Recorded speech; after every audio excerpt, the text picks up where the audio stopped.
Oh, samani, nimeanza kazi bila kuambia. Bwana, tarehe 29 Oktoba tutoke kwa wingi tukatiki. Tukamlete huyu mama huyu. Sawa.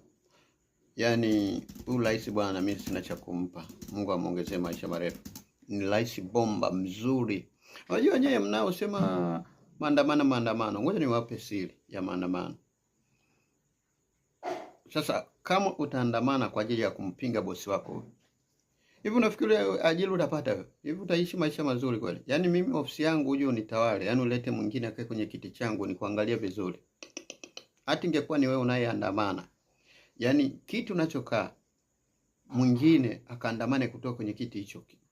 Wewe imagine kama ungekuwa ni wewe unayeandamana, kama ungekubaliana. Lazima ungedili na wewe anayeandamana kwa sababu yako.